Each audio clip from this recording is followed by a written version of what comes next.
YCP machine Mangalagiri వ్యూహం ఏంటి? 2019 తరహాలో మరోసారి వైసీపీ జెండా ఎగరవేసేందుకు ఎలాంటి ప్రయత్నాలు చేస్తోంది?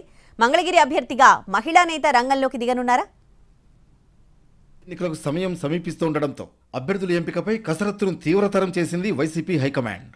ఇప్పటికే 6 జాబితాలు విడుదల చేసిన వైసీపీ 7వ జాబితా విడుదలకు రంగం సిద్ధం చేసింది. మరీ ముఖ్యంగా కీలకంగా భావిస్తున్న మంగళగిరి నియోజకవర్గంపై వైసీపీ స్పెషల్ ఫోకస్ పెట్టింది. 2019 అసెంబ్లీ ఎన్నికల్లో ఇక్కడి నుంచి వైసీపీ అభ్యర్థిగా పోటీ చేసిన ఆర్కే నారా లోకేష్ ను ఓడించారు. దీంతో ఈసారి కూడా ఆ నియోజకవర్గాన్ని తమ ఖాతాలో వేసుకోవాలని వైసీపీ కసరత్తు చేస్తోంది. మారుతున్న రాజకీయ పరిణామాల్లో మంగళగిరి నియోజకవర్గ అభ్యర్థిగా కొత్త పేరు తెరపైకొస్తున్నట్లు వైసీపీ వర్గాల్లో చర్చ మొదలైంది. మంగళగిరి నియోజకవర్గం ఇన్ఛార్జిగా గంజి చిరంజీవి పేరును కొంతకాలం క్రితం ప్రకటించింది వైసీపీ. మళ్లీ ఈ నియోజకవర్గం నుంచి నారా లోకేష్ పోటీ చేయడం ఖరారు కావడంతో వ్యూహం మార్చే పనిలో వైసీపీ నిమగ్నమైనట్లు తెలుస్తోంది. ఇక్కడ నుంచి మహిళకు అవకాశం ఇవ్వాలన్న ఆలోచన వైసీపీ పెద్దలు చేస్తున్నట్లు చర్చ జరుగుతోంది.